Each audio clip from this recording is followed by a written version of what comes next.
비지기면 백전백승이라고 하는 말이 있습니다. 이 말은 적을 알고 나를 알면 승리할 수 있다고 하는 전쟁할 때 쓰는 말입니다.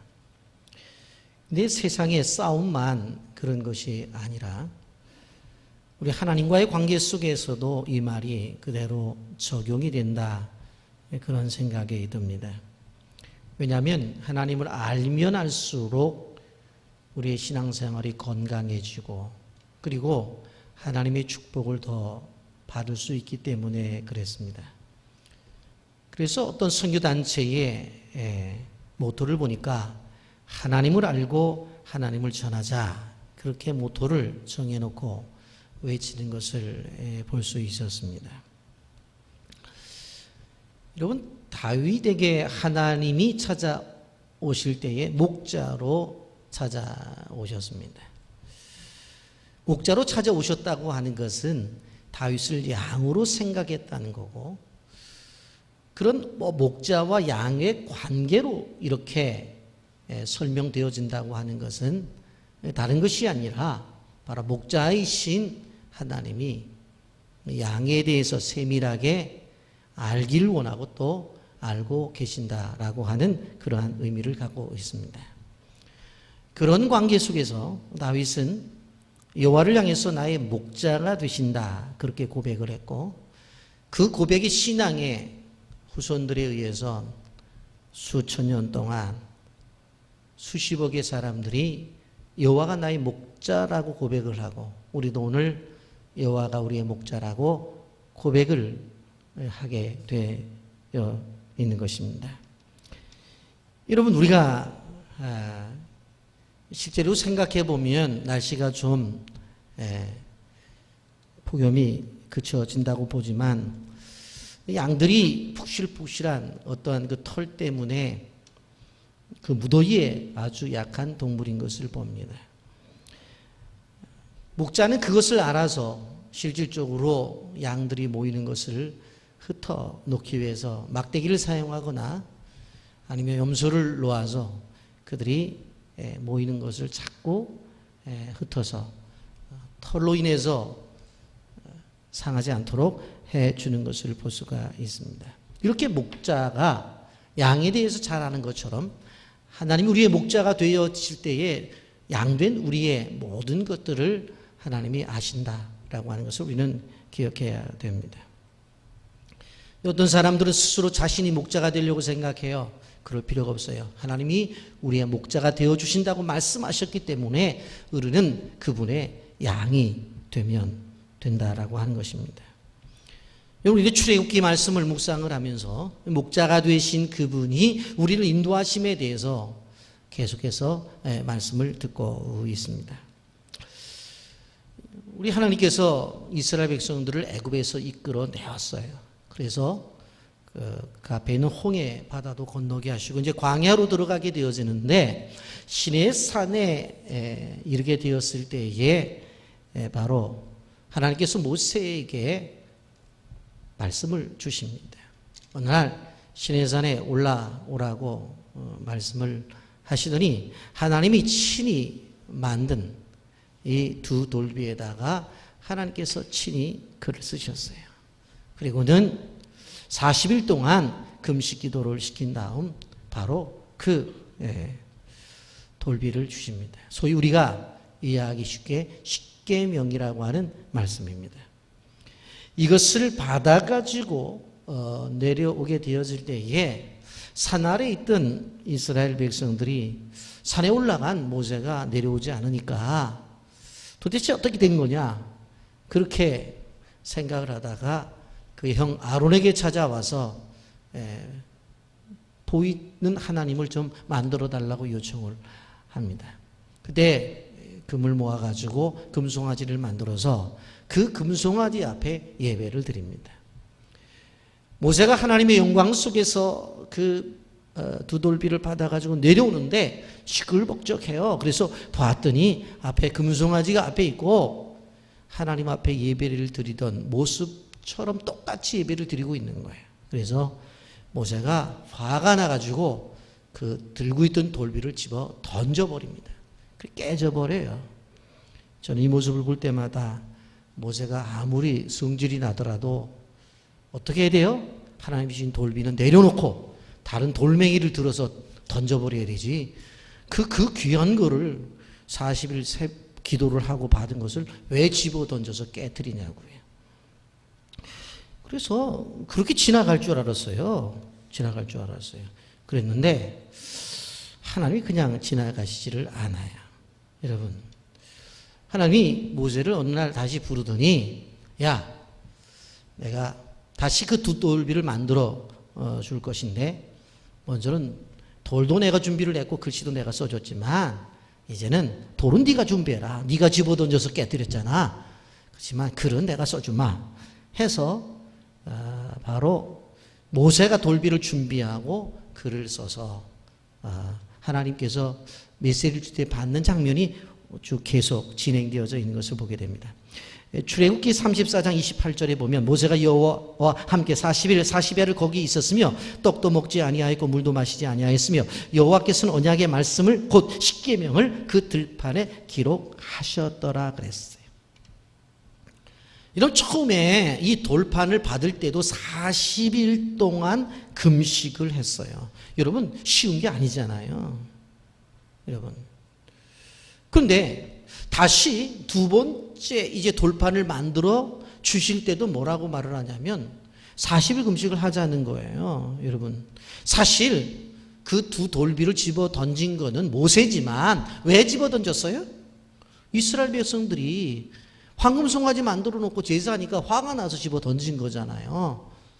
그러면 우리가 생각해 볼 때에 야, 지난번에는 40일 금식하면서 나랑 교제하면서 말씀을 이렇게 써서 보내주었는데 이번에 다시 할 때는 내가 고생 많이 했으니까 내가 돌비 가지고 와. 그럼 내가 써줄게 하면 좋을 것 같은데 하나님이 그렇게 하지 않아요. 다시 올라오라고 하더니 꼬박 40일을 똑같이 금식을 시키는 거예요. 똑같이. 여러분 왜 하나님이 이렇게 하셨을까? 우리는 항상 꼭 기억해야 될 것이 뭐냐면 영광과 고난이라고 하는 것은 거의 분리되어져 있는 게 아니에요. 영광과 고난은 거의 같이 가요. 그걸 꼭 기억해야 돼요. 영광과 고난이라고 있는 것은 멀리 있는 게 아니에요. 예? 자신은 영광의 길을 사모하고 있는데 나의 삶 속에서 고난이 필요 없다고 고난을 거부하게 된다면 그 사람은 영광의 길을 갈 수도 없고 갈 자격도 없다고 하는 거예요.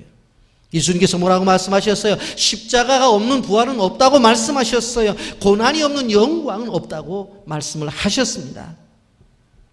여러분 로마서 8장 17절에 뭐라고 말씀하세요? 자녀이면 또한 상속자 곧 하나님의 상속자요 그리스도와 함께한 상속자니 우리가 그와 함께 영광을 받기 위하여 고난도 함께 받아야 할 것이니라. 따라서 하십시오. 영광을 받기 위하여 고난도 함께 받아야 할 것이니라. 아멘입니까? 영광을 받기 위하여 고난도 함께 받아야 할 것이니라. 여러분, 사람들은 수고하는 거, 애쓰는 거, 이런 것, 고난, 이런 거 싫어해요. 그러면서 영광의 길만 요구해요. 이런 영광이라고 하는 크나큰 그 영광이라고 하는 것에 들어가 보면 구석구석에서 뭐가 그 속에 있어요?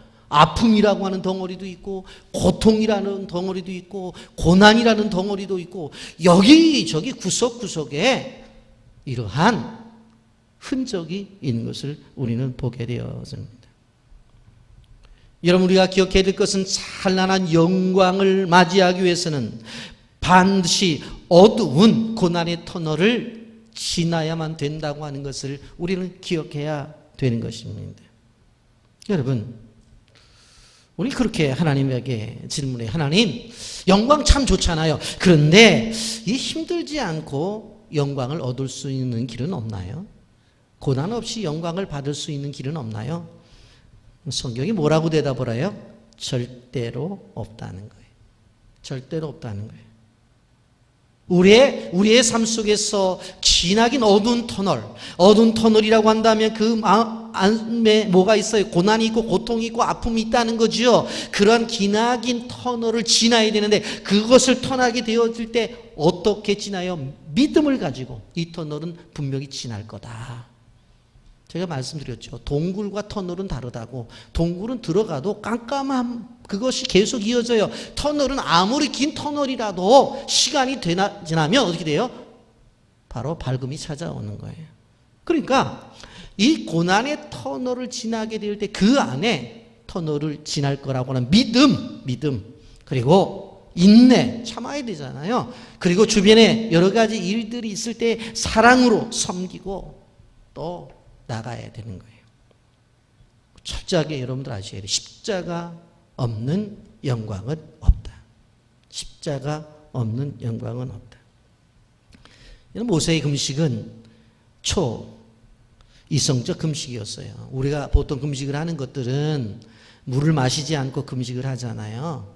근데 요즘은 이제 우리의 영적인 부분이 약해져 있는 것 같아요. 미국 교회에서부터 나타난 건데 금식 그래놓고 보세요. 요새 사과 금식, 포도 금식. 요새는 포도 나올 테니까 포도는 먹어. 다른 건 먹지 말고 포도는 먹어도 된대. 포도 금식 뭐 여러 가지 금식이 나오는데 실질적으로 모세의 금식은 물도 안 마시고 떡도 안 먹고 아무것도 먹지 않은 금식이에요. 모세가 했다고 해서 나도 한번 해봐야 되겠다. 위험합니다. 위험해요. 모세는 하나님의 뜻과 특별한 보호하심이 있었기 때문에 가능했다는 것을 우리는 기억해야 돼요. 여러분 십계명을 하나님이 주실 때에 금식을 시켰단 말이에요. 여러분 40일 금식을 2번씩이나 시켰어요. 그러니 육신은 연약했지만 영혼이 하나님으로 충만해졌던 것을 바라볼 수가 있습니다. 여러분 출애굽기 34장 29절 보십시오. 모세가 그 증거의 2 돌판을 모세의 손에 들고 시내산에서 내려오니 그 산에서 내려올 때에 모세는 자기가 여호와와 말하였으므로 말미암아 얼굴 피부에 광채가 나나 깨닫지 못하였다. 하나님 만나고 십계명 받아가지고 내려오는 얼굴이 어떻게 되든 광채가 났다. 광채가. 이런 첫 번째 돌비는 하나님이 직접 만드셨다고 그랬죠. 그리고 하나님이 글을 쓰셨어요. 십계라는 영화를 보게 되어지면 그 돌비가 있는데 하늘에서 불이 샥 내려와가지고 그냥 휙 쓰는 거 보면 이야 얼마나 멋있는지 몰라요. 그렇게 쓰여졌다고 그래요. 성경에는 나타나 있진 않아요. 하나님이 쓰셨다고 그러지. 근데 누가 연상을 했는지 제가 볼 때는 참 잘했다 그런 생각이 들어요. 여러분 우리가 믿는 이 개혁교회는 전통적으로 십계명을 무시하지 않았어요. 중요하게 여겼어요. 그래서 십계명을 자세히 가르쳤고 어린 아이들에게 십계명을 암송시켰어요. 십계명의 중심적인 내용이 무엇입니까? 우상을 섬기지 말아라, 주의를 성수해라, 부모를 공경해라, 살인하지 말라, 간음하지 말라, 도둑질하지 말라, 거짓 증거하지 말라, 내 이웃의 것을 탐내지 말라. 출애굽기 20장 1절부터 10절까지 말씀하신 것이잖아요. 신앙의 기본이요 핵심입니다. 하나님께서 얼마나 중요했으면 모세가 집어던져서 깨뜨려 버렸는데 다시 돌을 준비해 갖고 오라고 해서 다시 써줬겠어요. 그 정도로 중요한 거예요. 그 정도로. 어떤 사람들은 십계명이라고 하는 것은 구약의 말씀이고 우리는 신약 시대를 지나서 이제 사도행전 이후에 은혜 시대를 살아가고 있는데 십계명이 왜 필요하냐? 아닙니다. 절대로 그렇지 않아요. 십계명은 우리의 삶의 지표고 신앙의 기본이에요. 어떤 사람들은 그 율법이잖아. 율법 시대 다 지나간 거지. 우리는 은혜 시대를 살아가고 있는데 무슨 율법을 지켜? 그렇게 말하는 사람들도 있어요. 아닙니다. 그렇지 않습니다. 여러분, 율법이라고 하는 것은 우리에게 인생을 진행해 나가게 되어질 때에 빨간 등과 같아요. 운전하는 사람들이 빨간불이 있으면 어떻게 해요? 서죠. 누구를 위해서? 나만을 위해서 쓰나요? 아니에요. 사고 나면 나만 다치는 것이 아니라 다른 사람도 다치는 거예요. 다른 사람도. 운전하는 사람이 빨간불인데 에라 모르겠다. 이런 인생, 이런 세상. 그러고 쥐어 받아버리면 잘못하면 자기는 살고 다른 사람 죽는다니까. 그러면 옆에 있는 가로수 뒤로 받으라고요? 가로수는 가만히 있겠어요? 입이 없어서 말을 안 하지. 아, 죽으려면 저 죽지 왜 나한테 들이받아가지고 나한테 고통을 줘. 분명히 가로수도 얘기한다고요. 여러분, 하나님께서 돌비 천고 깨졌으면 놔둘 텐데 두 번째 돌비 만들으라고 말하잖아요. 오늘 본문 1절 말씀 보세요. 여호와께서 모세에게 이르시되 너는 돌판 둘을 처음 것과 같이 다듬어 만들어라. 내가 깨트린 촌판에 있던 말을 내가 그 판에 쓰니라. 돌판 다듬어서 만들어. 하나님이 만드셨던 것처럼 만들어. 괜히 집어 던져갖고 얼마나 고생해요. 여러분, 우리가 생각해 봐야 돼요. 하나님이 이렇게 십계명이 중요하기 때문에 첫 번째 돌판에 썼다가 그것을 집어 던졌는데 다시 쓰겠다고 한 것은 말씀이 그 정도 중요하거든요. 여러분 어떻습니까? 이렇게 하나님께서 말씀하시는 십계명을 우리도 중요하게 여기는지, 언제부터인가 한국 교회가 십계명의 신앙에서 떠나고 있어. 이게 문제라고 하는 것을 여러분들 아셔야 돼요. 제가 말씀을 드립니다만 십계명 안 지켜도 된다고요? 여러분 생각해 보세요. 이 시대에 나타나 있는 사회적 문제를 한번 생각해 보세요. 여러분, 이 시대에 나타나는 수많은 문제들을 놓고 십계명을 옆에다 놓고 한번 생각해 보세요. 이 시대에 나타난 문제가 한 가지가 십계명과 연결되어 있지 않은 문제가 있나? 없어요. 부모를 공경하라고 그랬는데 여러분 어떻게 해요? 부모 죽이는 일들이 벌어지잖아요. 그래 안 그래요? 살인하지 말라? 절대 살인하지 말라고 말했는데 요즘 뭐 보면 몸뚱은 강에 떠다니고 팔다리는 다른 데 있고, 뭐 제가 강대상에서 얘기하기 힘들 정도로 잔인한 살인극이 벌어지잖아요. 안 그래? 간음하지 말아라. 여러분 지금 그건 뭐 저보다도 여러분들이 신문을 통해서 보면 너무 잘 알잖아요. 그렇게 멋있다고 생각했던 사람들이 다 그 속에 있고 해외 원정까지 가서 간음 행사를 치르고 있고, 오늘날 사회잖아요. 이 사회에 나타난 문제를 놓고 십계명을 놓고 한번 연결 지어보세요. 십계명을 빠져나가는 게 하나도 없어. 여러분 그렇다고 한다면 하나님께서 중요하기 때문에 집어던져 깨진 것을 다시 돌 만들어갖고 올라오라고 말씀하셔서 다시 써주신 거예요. 그래서 무지무지하게 십계명이 중요해요. 그래서 어린 아이들을 키우는 부모님들은 기억하셔야 될 것이 십계명을 벽에다 좀 붙여놔야 돼요. 지나간 말씀이 아니에요. 현존한 말씀이고 이 말씀이 이 시대 속에 살아있으면 이 사회가 이렇게 타락하질 않아요. 꼭 기억하셔야 돼요. 뱃속에 아기가 있다고요? 들어라. 그러고 엄마가 읽어야 되죠. 읽어야 되죠. 여러분 모세가 하나님이 말씀하신 대로 돌판을 잘 깎았어요. 그래가지고 아침에 일찍 일어나서 여호와의 명하신 대로 산꼭대기에 올라갔는데 여호와께서 구름 가운데 친히 나타나셔서 말씀을 하세요. 그 내용이 6절 7절이에요. 여호와께서 그의 앞으로 지나가시며 선포하시되 여호와라 여호와라 자비롭고 은혜롭고 노하기를 더디하고 인자와 진실이 많은 하나님이라. 인자를 천대까지 베풀며 악과 과실과 죄를 용서하리라. 그러나 벌을 면제하지는 아니하고 아버지 악행을 자손 3, 4대까지 보응하리라 그랬어요. 여러분 여기서 소위 말해서 하나님의 품성, 하나님의 속성이라고 하는 그런 부분이 나오는데 이 부분을 모세가 하나님을 본 다음에 하나님은 자비로운 분이야. 하나님은 은혜스러운 분이야. 하나님은 노하기를 더디하셔. 하나님은 인자와 진실이 있으신 분이야. 그렇게 모세가 얘기한 게 아니에요. 어느 날 천사가 나타나서 하나님이 어떤 분인 줄 알아? 하나님은 자비롭고 은혜롭고 노하기를 더디하시는 인자와 진실이 많은 분이야. 인자를 1000배까지 베푸는 분이야. 과실이 있어도 용서하는 분이야. 이렇게 천사가 이야기한 게 아니라 하나님이 하나님 자신을 향해서 내가 어떤 사람이라고 이야기하는, 그래서 이게 중요한 거예요. 여호와께서 그의 앞으로 지나가시며 선포하되 여호와라 여호와라 하면서 여호와라 여호와라, 내가 여호와거든, 근데 나는 어떠한 존재인 줄 알아? 하면서 자신을 설명하는 거예요. 자신을 설명하는 거예요. 자신을 설명하는 거예요. 제가 교회에 있는데 어떤 자매가 지나가면서 인사를 해요. 그래서 인사를 받았더니 목사님 저 이름 아세요? 자기 이름 다 얘기해주고, 그리고 그냥 지나가는 게 아니에요. 이쁘죠? 자기소개 다 해. 자기소개. 예? 하나님도 하나님의 백성들을 향해서 자기 이야기를 다 해주는 거예요. 자기. 나 이런 존재야. 이런 존재. 그래서 이것을 신학적으로 하나님의 속성이라고 표현을 해요.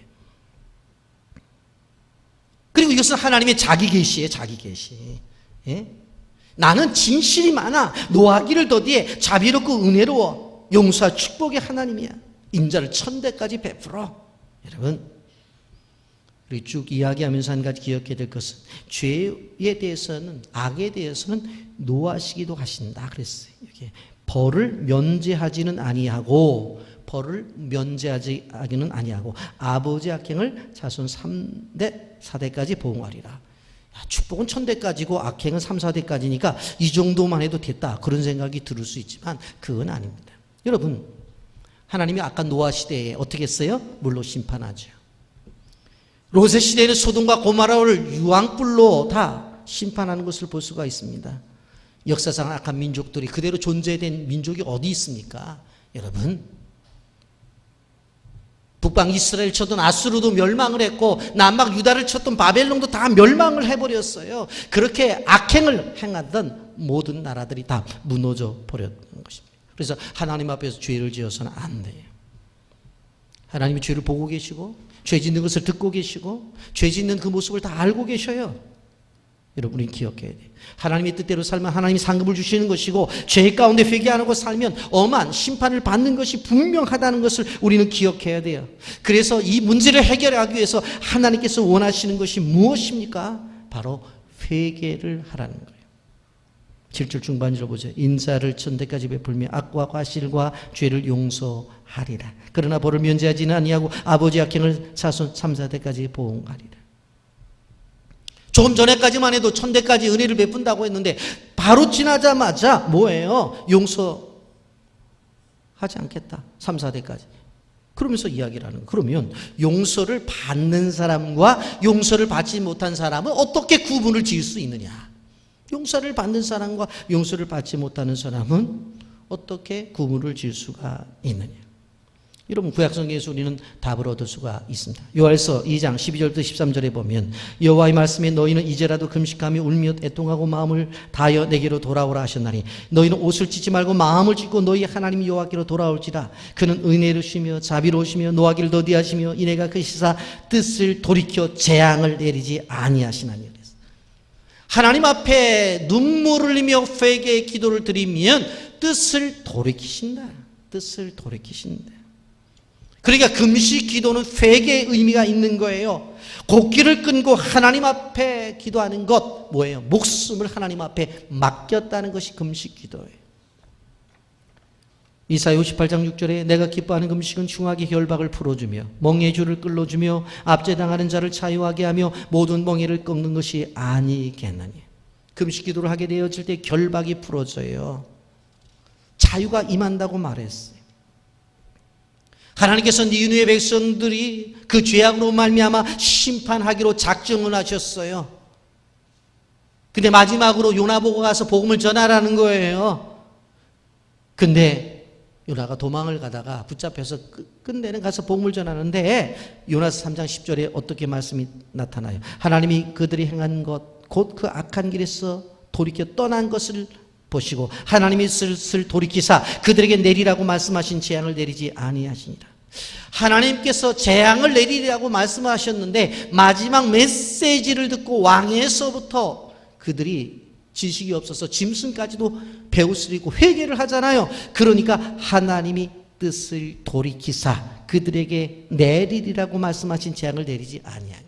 회개하면 하나님의 뜻을 바꿀 수 있다는 거예요. 여러분, 우리가 정말 하나님 앞에 기도하면서 또 응답을 받고자 원하게 되어질 때에 제가 부탁을 드려요. 금식 기도라도 하시라는 거예요. 먹을 거 다 먹고 잘 거 다 자고 놀 거 다 놀고 하나님의 은혜가 임할 수가 없다고 하는 거예요. 여러분, 이런 부분들에 있어서 우리는 한국교회 선조들이 어떻게 해왔는지를 생각하면서 좀 따라가야 돼요. 여러분, 예전에 금식 기도를 선포하고 교회가 하면 금식 기도하고 여름에 그 한 주간의 휴가는 다 어디다 내놔요? 성경학교나 수련회 교사하면서 그거 다 내놔요. 어떻게 보면 자기 시간이 없어. 그냥 하나님 앞에 다 드리는 거예요. 그래서 하나님이 우리에게 주시는 은혜를 누렸다는 거예요. 근데 우리는 내 거 다 찾아. 뭐 어떻게 세상 속에서 내 거 다 찾고 난 다음에 남는 시간이 없어요. 그러니까 뭐 수련을 해도 교사들 없어서 난리지. 성경학교를 해도 교사가 없어서 난리지. 힘든 거예요, 힘든 거예요.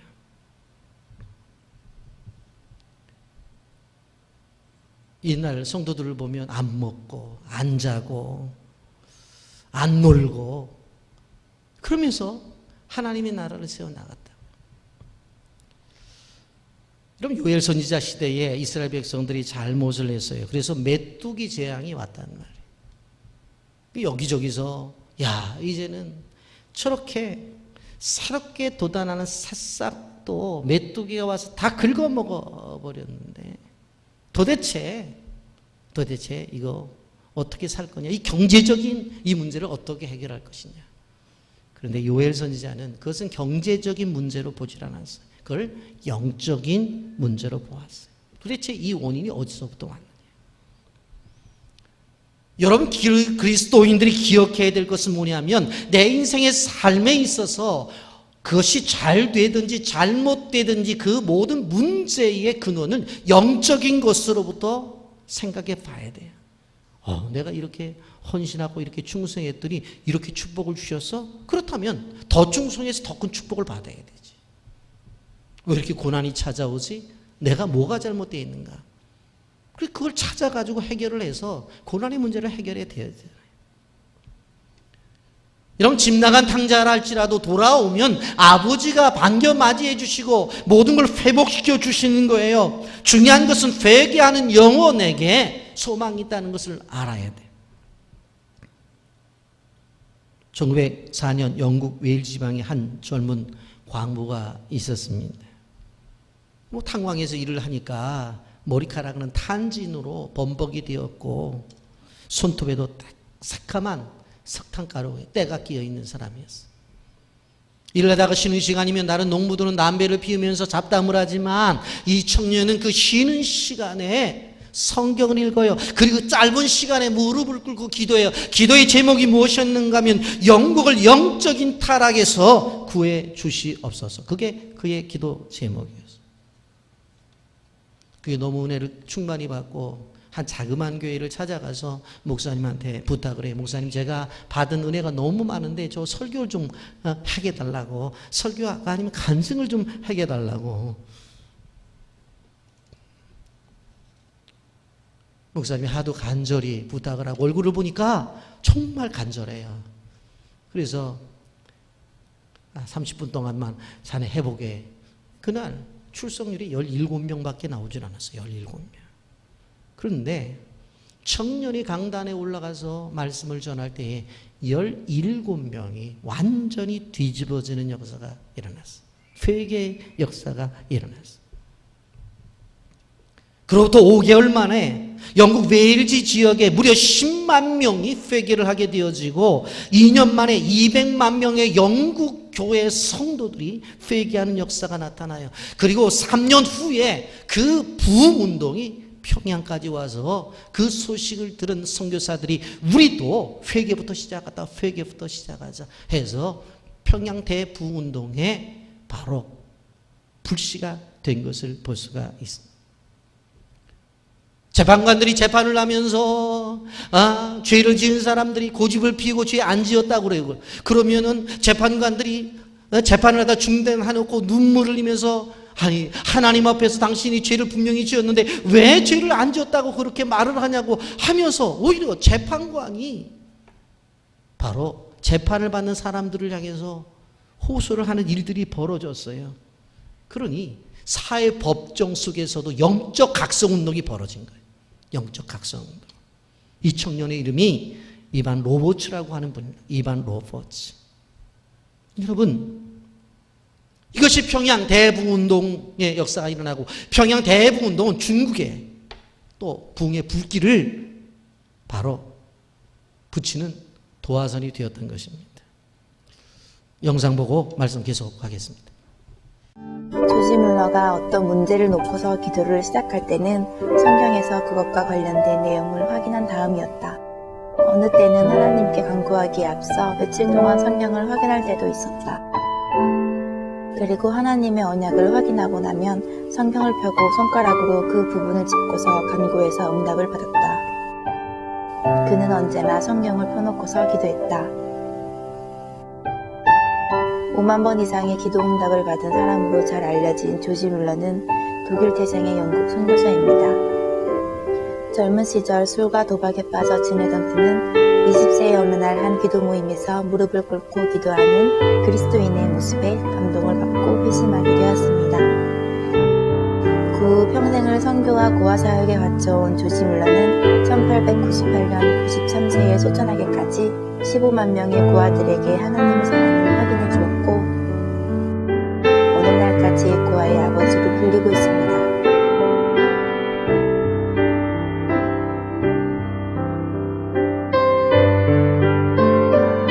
이 많은 고아들을 오직 믿음의 기도로만 먹이고 입혔던 조지 뮬러.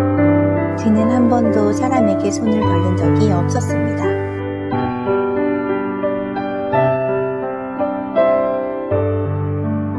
이렇게 조지 뮬러를 믿음의 사람으로 만든 힘은 바로 말씀 묵상이었습니다. 매일 말씀 속에서 뮬러는 하나님의 마음을 배우고 하나님의 뜻을 깨달았습니다. 그리고 그 말씀 속에서 하나님의 약속을 붙들고 기도의 자리로 나아갔던 것입니다.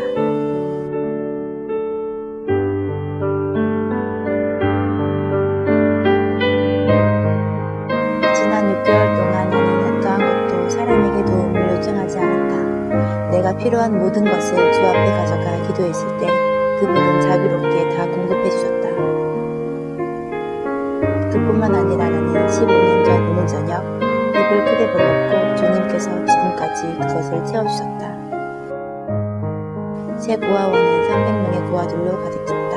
나의 삶이 풍성하다. 조지 뮬러의 일기 중에서.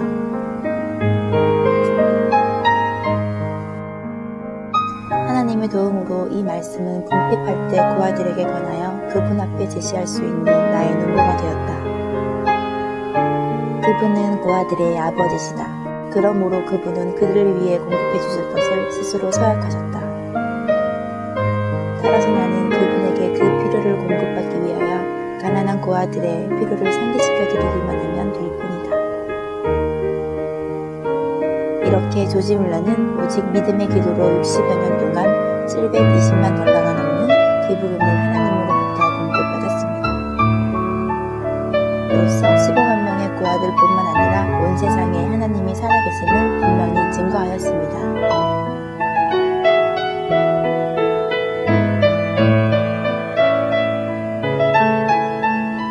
오늘 우리도 하나님의 약속의 말씀을 붙들고 나아갑시다.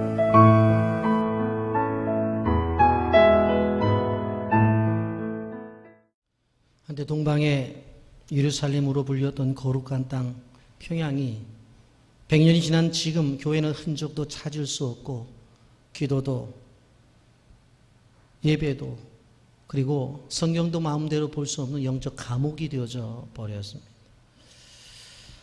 그런데 우리는 기억해야 돼요.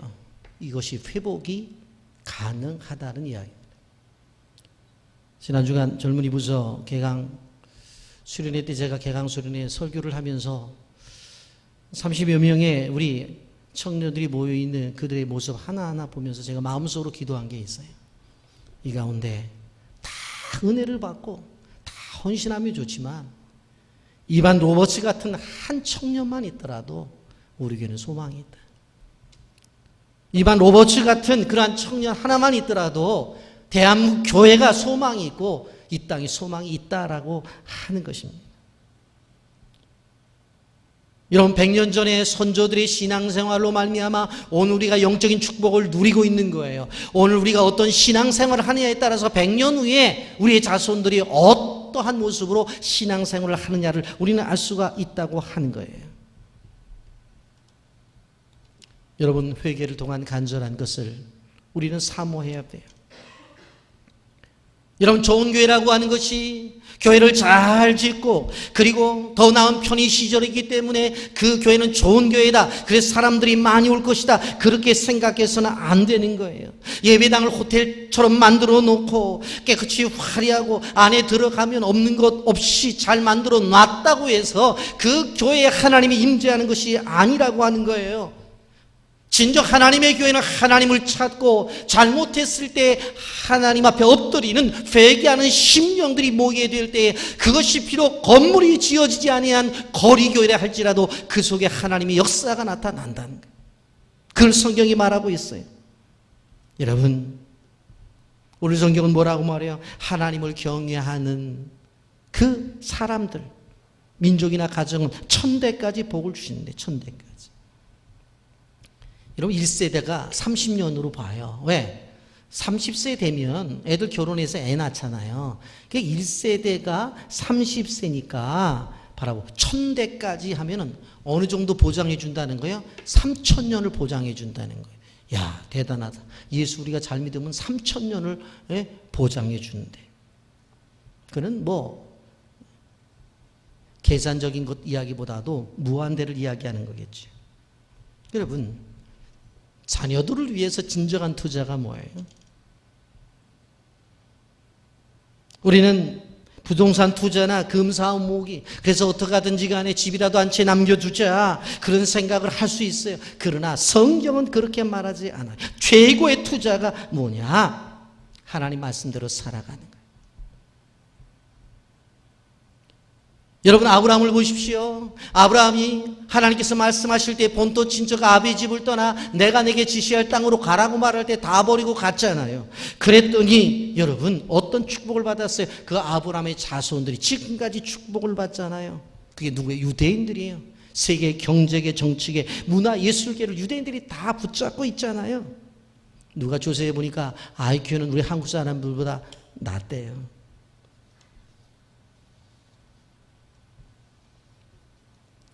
비록 유대인들이 예수 그리스도를 받아들이진 않지만 그러나 그들의 생각 속에서 뭐예요? 구약의 말씀을 철저하게 믿으며 지금까지 지켜오고 있다고 하는 거예요. 여러분 천대 축복을 받고 싶어요? 기독교 명문 가정을 만드십시오. 가끔 제가 말씀을 드리는 기독교 명문 가정이라는 가정이 어떤 가정이냐? 바로 할아버지와 아들과 손주가 3대가 함께 예배를 드리는 가정이에요. 그리고 더 나가서 어떤 가정입니까? 할아버지하고 손주가 전도지를 가지고 사거리에 나가서 전도하는 가정이 명문 가정이에요. 어느 가정이 명문 가정이냐? 시어머니와 며느리가 찬양대에서 같이 서서 찬양을 드리는 가정이 명문 가정이에요. 우리가 기억해야 될 것이 무엇인가 하면 하나님께서 우리에게 주신 이 은혜를 자손들에게 끊임없이 이어가야 된다고 하는 것입니다. 여러분 우린 가문에 대한 유명한 일례를 둘 때에 조나단 에드워드의 가문과 불신자 맥스 주크의 가문을 예를 듭니다. 조나단 에드워드와 맥스 주크는 뉴 잉글랜드의 한 동네에서 태어나서 같이 자랐어요. 하나는 예수를 잘 믿었고 하나는 예수를 잘 안 믿었어요.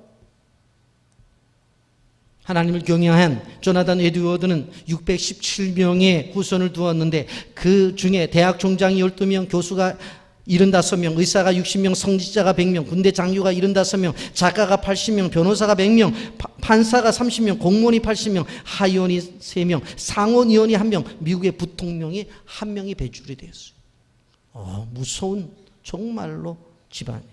그런데 불행하게 맥스 주크의 가정은 1292년에 후손을 두었는데 유아기 때 사망한 사람들이 309명, 직업적인 거지가 310명, 불구자가 440명, 매춘부가 50명, 도둑이 60명, 살인자가 70명, 그렇고 그런 사람이 53명이었대. 하나님을 경외하냐 안 하냐에 따라서 자손들이 달라질 수 있는 것 분명해요. 자, 그렇다고 한다면 오늘 본문에 나타나는 걸 한 걸음 더 나가서 생각을 해보려고 생각을. 부모가 잘못하면 3, 4대 저주를 받고 부모가 잘하면 1000대까지 복을 받는다. 이거를 가계 운명론이라고 말할 수 있는데 이러한 가계 운명론은 사실 전체적으로 보면 성경적이지 않다는 걸 알아야 돼. 여러분, 믿지 않는 사람들이 사주라고 하는 걸 봅니다. 사주를 보게 되어질 때 제일 먼저 내놓는 게 뭐예요?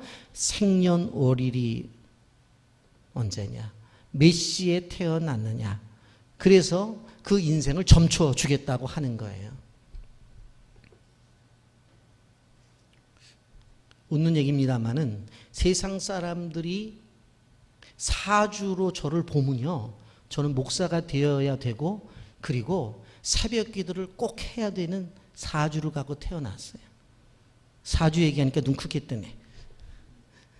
여러분, 저는 닭띠인데 새벽에 태어났어요. 그러니까 새벽에 뭐가 울어요? 닭이 울잖아요. 꼬끼요. 그리고서 우리 돌아가신 외할머니가 너는 닭띠인데 새벽에 태어나서 새벽부터 울어야 될 팔자라고 그랬거든요. 그때는 무슨 뜻인지 몰랐는데 이 세상 사람들이 보는 사주로 볼 때는 그래요. 그런데 제가 이런다고 해서 목사님이 말했다고 해서 오늘 또 사주 보러 가지 말고 맞는 거 아니에요. 여러분 생각해 보세요. 같은 날 같은 시에 태어났으면 사주가 똑같아야 되잖아요. 그런데 생각해 보세요. 야곱과 에서가 같은 날 같은 시에 태어났는데 야곱의 인생하고 에서의 인생은 완전히 달라요. 사주가 맞는 게 아니에요. 하나님의 섭리와 그분이 가지고 있는 하나님을 향한 경외, 예배함에 따라 하나님이 주시는 거예요. 그래서 뭐가 잘못되면 아유 우리 부모가 신앙생활을 잘못하더니 내 인생이 이 모양이지 라고 하는 사람도 있을 수 있고, 야 내가 조금 잘못했는데도 일이 잘 되네. 우리 아버지가 장로님이고 우리 할아버지가 목사님이었고 아 우리 집안이 좋잖아. 그러니 하나님 봐주시는 거야. 그렇게 생각할 수 있는데 지난 주간에 제가 QT를 하면서 정확한 답을 얻었어요. 그전에는 이 본문이 성경에 있는데도 불구하고 목사인 저도 잘 몰랐어. 그런데 이 모든 것들을 정리하는 한 말씀이 있더라고요. 에스겔서 18장 20절 우리 다 같이 읽어봅니다. 에스겔서 18장 20절 시작. 범죄하는 그 영혼은 죽을지라. 아들은 아버지의 죄악을 담당하지 아니할 것이요 아버지는 아들의 죄악을 담당하지 아니하니 의인의 공의도 자기에게로 돌아가고 악인의 악도 자기에게로 돌아가리라. 아버지의 죄악 때문에 아들이 그 죄를 책임지는 것이 아니다라고 하는 거예요. 의인의 공의도 자기에게 돌아가고 악인의 악도 자기에게 돌아가는 거예요. 자기가 잘못한 것이지 부모가 잘못해서 그런 것이 아니라는 거예요. 여러분 에스겔 18장 30절 다시 한번 크게 읽어봅니다. 시작. 주 여호와의 말씀이니라. 이스라엘 족속아 내가 너희 각 사람이 행한 대로 심판할지라. 각 사람이 행한 대로 심판한, 각 사람이 행한 대로. 여러분 예수 그리스도 안에서 우리를 향한 저주는 끝났어요. 로마서 8장 1절 2절 그러므로 예수 그리스도 안에 있는 자에게는 결코 정죄함이 없나니 이는 그리스도 예수 안에 있는 생명의 성령의 법이 죄와 사망의 법에서 너를 해방하였습니다. 해방되었어요. 그런데 한 가지 알 수 있는 건 뭐냐, 부모가 잘못해서 죄를 지었어. 그래서 자기 죄 때문에 자기가 심판을 받으면 그 안에 살고 있는 어린 아이들은 영향을 받을까 안 받을까요? 영향 받죠. 아버지가 잘못해서 심판받으면 그 아버지가 지금 자녀를 데리고 사니까 그 집안이 편안하겠냐고. 안 편안하지. 그거는 인정을 해야 돼요. 그건 인정을 해야 돼. 그러나 그건 자식의 죄 때문에 그런 게 아니야. 부모 때문에 그런 거지. 반대로 부모가 열심히 신앙생활을 했어. 그랬더니 집안이 부족한 게 없어 살아가. 그러면 자식이 잘해서 하나님께서 그 가정에 복을 주셨느냐? 아니에요. 부모가 충성되게 일을 하니까 하나님께서 그 집안에 복을 주시니까 결국은 그 집에서 자라나고 있는 애들도 편안하게 생활하는 거예요. 그걸 잘 알라는 거예요. 잘 알라는 거예요. 그러니까 하나님 앞에 복, 그리고 하나님 앞에 어떤 책망이라는 것은 1대1의 관계지 절대로 부모가 잘못해서 자식이 잘못되거나 부모가 잘하기 때문에 자식이 잘 되는 것은 아니다. 영향은 줄 수 있다는, 영향은. 예? 그래서 신앙생활을 하면서 신앙의 유산을 자손들에게 물려주는 게 무지하게 중요하다고 하는 것을 알아야 돼요. 그 믿음의 영향력이라고 하는 것은 무시할 수가 없는 거예요. 여러분, 제가 목사로서 주변에 목회를 잘 하시는 분들을 지금 봐요. 저분은 뭐 그렇게 잘 될 것 같지 않은데 그렇게 잘 헤쳐나가. 가만히 보면 아버지가 목사님이에요. 왜? 늘 목회하는 걸 봤잖아요. 그러니까 그런 상황 속에서 어떻게 하는지를 알았잖아요. 늘 새벽 기도하고 또 성경 연구하고 봐하고 저렇게 목사는 저렇게 하는구나. 새벽 되면 일어나서 나가고 그렇구나. 저렇게 하는 거구나. 봤잖아요. 우리 집 두 아들은 목회를 안 한다고 그래서 제가 감히 말씀을 드립니다마는 우리 종촌이를 중학교 때에 액취에서 하는 언어 훈련을 보냈어요. 액취에서 아세연합신학대학에서. 그러니까 거기에 가면 이제 외부 목사님 자녀들도 오고 그리고 대학 학생들이 영어를 공부하러 들어왔는데 그 같은 방에 전사님이 2명이 같이 있었던 거예요. 얘는 이제 침대 하나에서 있고 전사님이 2명이 이제 그 침대에 하나씩 자리 잡고 있는데 전사님들끼리 얘기를 막 하는 거예요. 우리 목사님 왜 그런지 모르겠어. 막 이번에도 막 혼났어. 너무 힘들어. 교회를 계속 그냥 그 교회에서 전도사 해야 되는지 모르겠어. 막 그러는 거예요. 근데 종천이가 들어보니까 이거 아무 일도 아닌 거야. 자기가 볼 때는. 그래서 한번 그랬더니 형, 한번 이번 주 교회 가서 이렇게 해봐 그랬대요. 그랬더니 야 네가 뭘 하냐? 나 목사 아들이거든. 그랬대요. 가서 이 전사님들이 교회 가서 목사님한테 그리고 사회 갈 때 그대로 했더니 목사님이 칭찬을 해 주더라는 거예요. 그래 오더니 야, 네 말 정확하게 맞았다. 근데 걔가 늘 본 게 뭐예요? 제가 하는 일 봤잖아요. 우리 집사람한테 전화 와서 사모님한테 뭐 누가 이래요, 누가 저래요, 이러는 거 다 들었잖아요. 그러니까 뭐 노상 보는 게 집안에서 보는 게 그거잖아요. 그러니까 잘할 수밖에 없어요, 사실은. 그러니까 영적 분위기를 만들어 준다고 하는 것이 무지하게 중요해요. 그게 무지하게 중요해요. 여러분, 우리가 기억해야 되는 것이 이런 것입니다. 신앙의 유산을 물려주는 것. 자, 이런 일이 있었을 때에 이러한 과정 속에서 모세의 모습을 한번 봐야 돼요. 여러분 보세요. 하나님이 딱 나타나니까 8절 9절 다 같이 읽어봅니다. 시작. 모세가 급히 땅에 엎드려 경배하며 이르되 주여 내가 주께 은총을 입었거든 원하건대 준 우리와 동행하옵소서. 이는 목이 뻣뻣한 백성이니이다. 우리의 악과 죄를 사시고 우리를 주의 기업으로 삼으소서. 하나님이 나타나니까 거기에 갑자기 엎드리는 거예요. 갑자기 엎드려서 뭐라고 말하냐면 경배했다고 그랬어요. 예배했다고 그랬어요. 그러면서 내가 주님께 은총을 입었는데 원하면 우리와 동행해달라. 내가 은혜를 받았지 않았느냐? 내가 시내 산에 이렇게 올라와서 하나님이 어떻게 되심을 자심을 이야기하지 않았느냐? 나 은혜 받은 사람이다. 그런데 나만이 아니라 우리 백성들도 은혜를 받게 하옵소서. 그런데 저들이 목이 뻣뻣한 백성이에요. 아시지 않습니까? 얼마 전에 금송아지 만든 뻣뻣한 백성이에요. 그런데도 그런데도 불구하고 우리와 좀 동행해달라고. 그리고 우리를 주의 기업으로 삼아달라. 이게 무지하게 중요한 표현이에요. 우리를 주의 기업으로 삼아달라는 것은 뭐예요? 기업은 이윤 창출을 이루는 건데 이스라엘 백성들을 통해서 하나님 나라의 이윤 창출을 하게 해달라는 거예요. 이 기도가 우리 기도가 되어야 돼요. 하나님 나를 통해서 나를 주의 기업으로 삼아서 하나님 나라 이윤 창출이 되게 해달라. 우리 가정을 통해서 우리가 운영하는 이 기업, 사업체를 통해서 이윤 창출이 되어서 하나님 나라에 쓰임받게 해달라. 기업으로 삼게 해달라. 이렇게 된다고 하면 얼마나 좋아요. 예? 그래서 이렇게 물어봐야 돼요. 사업하고 계십니까? 예, 사업하고 있는데요. 근데 집에서 남편 내조하고 애들 학교 보내는 주부가 무슨 사업을 해요? 그런데 이제 큰 소리 쳐야 돼. 사업하고 있습니다. 사업체는 누구예요? 그러면 자기 이름 돼야 돼. 자기 이름. 나를 통해서 하나님이 사업을 하셔서 이윤을 창출해서 하나님의 나라를 확장시키고 있습니다. 무슨 사업하는데요? 선교 사업하는데요. 빌란을 가보세요. 나의 기도로 말미암아.